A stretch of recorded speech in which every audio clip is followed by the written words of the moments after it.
Bonjour, bonjour ou bonsoir, chers compatriotes. Alors, ça dépend du moment où vous allez recevoir notre émission.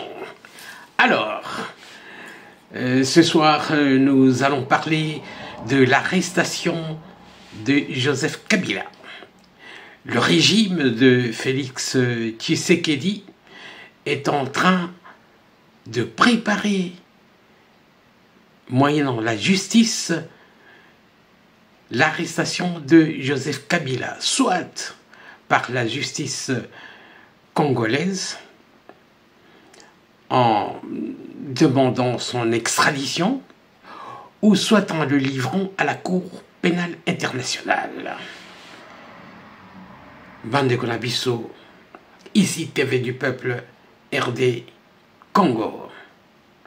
Mbote na bino banso, mwewe no bonsu, jambo yenu, wasikizwa wapenzi, mbote na beno.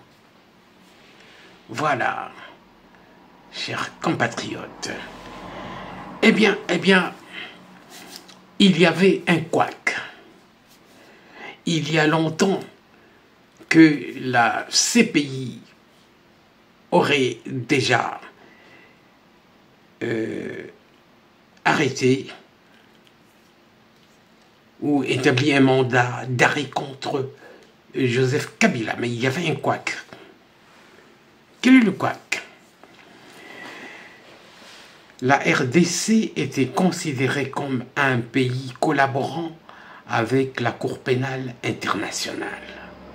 D'abord, pour avoir collaboré dans la livraison de Jean-Pierre Bemba.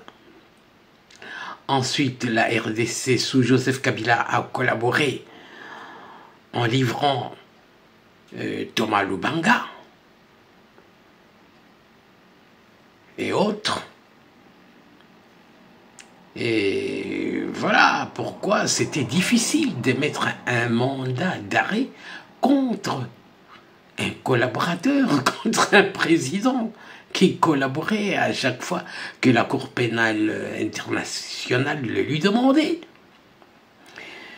Mais c'était sans compter avec la diplomatie, la politique de Félix Antoine Tshisekedi, en abrégé Fachi. Voilà, chers compatriotes, les preuves s'accumulent. Les preuves contre Joseph Kabila s'accumulent. D'abord la collaboration avec la rébellion, avec les terroristes. Et puis, tout le long de son régime, il y a eu des tueries, des massacres. Il y a beaucoup de fosses communes. Il y a l'élimination des journalistes, des défenseurs des droits de l'homme, etc., etc. Les preuves sont là. Les preuves sont réunies. Oui, le nouveau procureur de la Cour pénale internationale qui était venu au Congo et opposé à l'arrestation de Joseph Kabila, le fait que c'était quelqu'un qui avait collaboré avec la Cour pénale internationale. Comment arrêter quelqu'un qui avait collaboré? Maintenant, l'option est levée. L'option est levée, chers compatriotes. J'ai une vidéo que je vais vous faire entendre. Vous allez entendre une analyse et les conclusions auxquelles sont arrivés le procureur de la Cour pénale internationale avec le gouvernement congolais. Ils ont trouvé un compromis pour inviter Joseph Kabila comme renseignant à la Cour pénale internationale. C'est déjà une première étape. Parce que il se contredirait en l'arrêtant comme ça directement parce qu'il a fait partie de la Cour pénale internationale par sa collaboration. Et oui, mais ça n'empêche pas que il y ait des évidences, il y a des flagrances, pas une seule flagrance. Ah oui, c'est un criminel, un grand criminel, un assassin. Et oui, il y a beaucoup de massacres qui pèsent sur lui.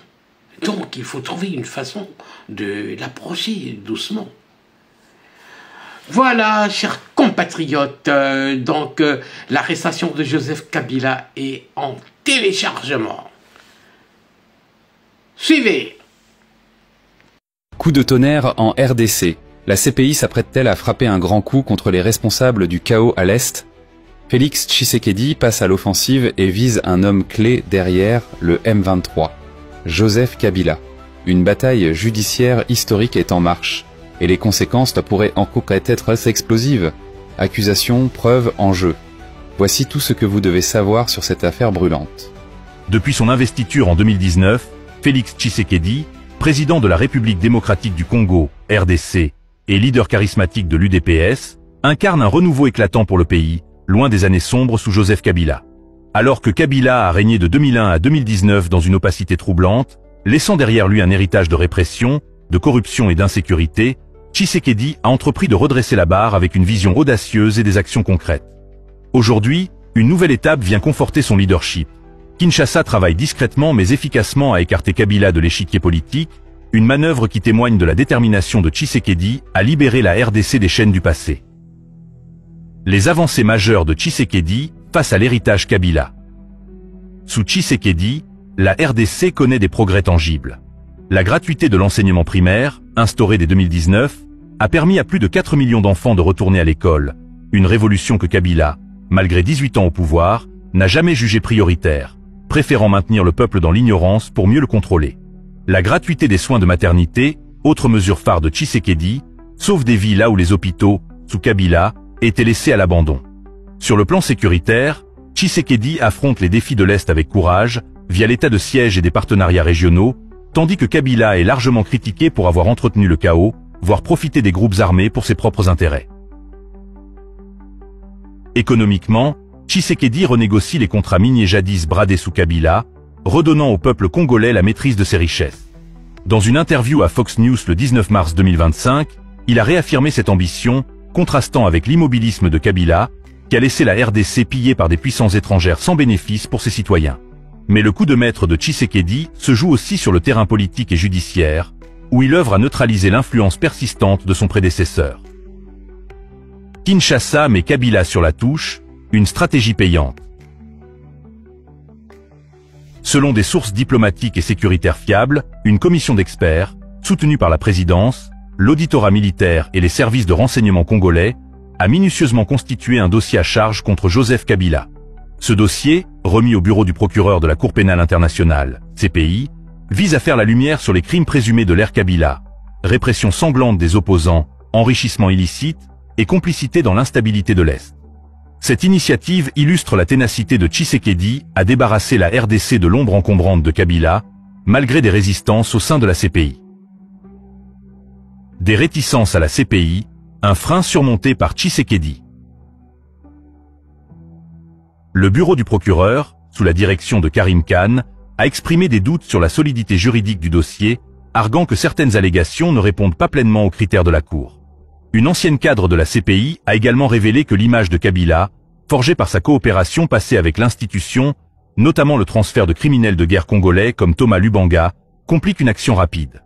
Sous son mandat, Kabila avait en effet joué la carte de la collaboration avec la CPI pour se poser en dirigeant respectable, masquant ainsi les abus de son régime.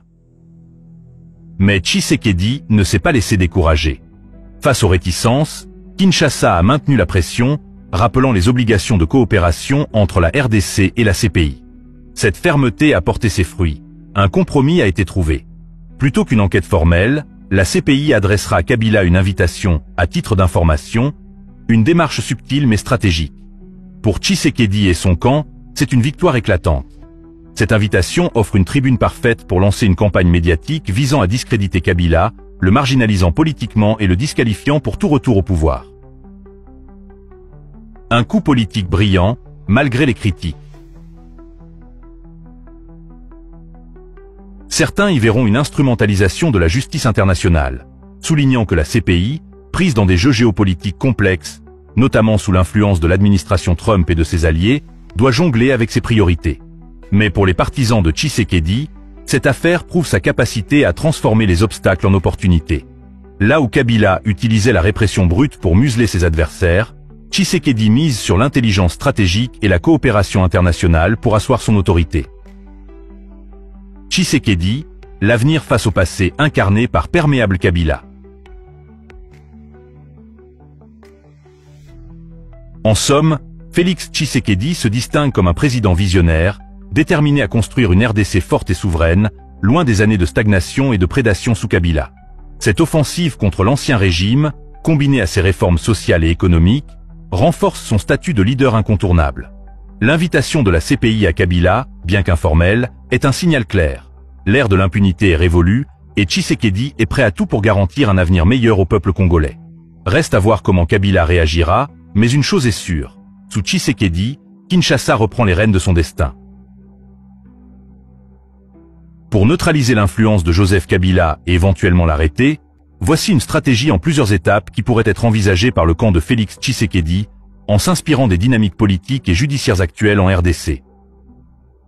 Nous avons élaboré plusieurs points pour vous aider à bien comprendre. Alors prenez votre temps, on y va. 1. Renforcer le dossier judiciaire avec des preuves solides. Kinshasa a déjà commencé à constituer un dossier contre Kabila, comme mentionné dans ton texte sur la commission d'experts impliquant la présidence, l'auditorat militaire et les services de renseignement. Pour l'arrêter, il faut consolider ce dossier avec des preuves tangibles. Témoignages de transfuges du M23 ou de l'Alliance Fleuve Congo, AFC, documents financiers montrant des liens avec des groupes armés, ou écoutes interceptées. Tshisekedi pourrait mobiliser ses services de renseignement pour obtenir ces éléments, surpassant les réticences de la CPI, qui doute encore de la solidité juridique actuelle. 2. Mobiliser la pression internationale. Tshisekedi excelle dans la diplomatie, comme en témoigne sa rencontre avec Paul Kagame au Qatar le 18 mars 2025, médiatisée par Radio Okapi. Il pourrait accentuer cette stratégie en impliquant des alliés comme les États-Unis, la France ou l'Union africaine pour faire pression sur la CPI et obtenir un mandat d'arrêt international contre Kabila. En soulignant que Kabila menace la paix régionale via le M23, Tshisekedi pourrait transformer une affaire interne en priorité globale, forçant la CPI à agir malgré les résistances de Karim Khan. 3. Isoler Kabila politiquement et financièrement. Kabila tire encore une influence de son réseau au sein du Front commun pour le Congo, FCC, et de ses ressources économiques. Tshisekedi pourrait intensifier les sanctions contre ses proches, comme les avoirs de sa sœur gênée Kabila ou de ses anciens collaborateurs, et démanteler le FCC en ralliant ses membres via des offres politiques ou des pressions judiciaires, comme il a fait en 2020 pour briser la coalition FCC Cash. Une fois isolé, Kabila serait plus vulnérable à une arrestation. 4. Lancer une opération d'extradition ciblée.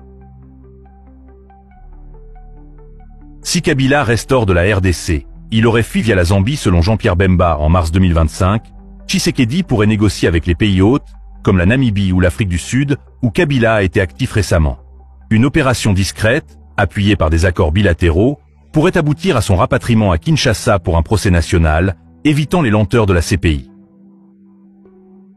5. Utiliser la mobilisation populaire. Tshisekedi jouit d'un soutien populaire fort, notamment au sein de l'UDPS. Une campagne médiatique massive, comme celle envisagée avec l'invitation de la CPI, pourrait galvaniser les Congolais contre Kabila, le présentant comme un traître responsable des souffrances dans l'Est. Une pression populaire intense pourrait pousser les autorités à agir plus vite pour éviter des troubles. Cette approche combine justice, diplomatie et politique, jouant sur les forces de Tshisekedi, sa légitimité populaire et ses relations internationales, pour contourner les protections dont bénéficie encore Kabila, comme son statut d'ancien président ou ses réseaux. Les M23 sont dirigés par Kabila selon Félix Tshisekedi. Se cache. Et le vrai commanditaire de cette opposition, c'est mon prédécesseur, c'est Joseph Kabila. Mais il ne l'avoue pas. Il n'assume pas ses actions. Félix Tshisekedi a maintes fois accusé Joseph Kabila d'être le véritable commanditaire du M23 et de l'Alliance Fleuve Congo, AFC, une thèse qu'il défend avec vigueur depuis des années. Voici comment il articule cette accusation, basée sur ses déclarations publiques et les éléments relayés par son camp. 1. Déclaration directe de Tshisekedi. Le 14 février 2025, lors d'un séjour en Allemagne,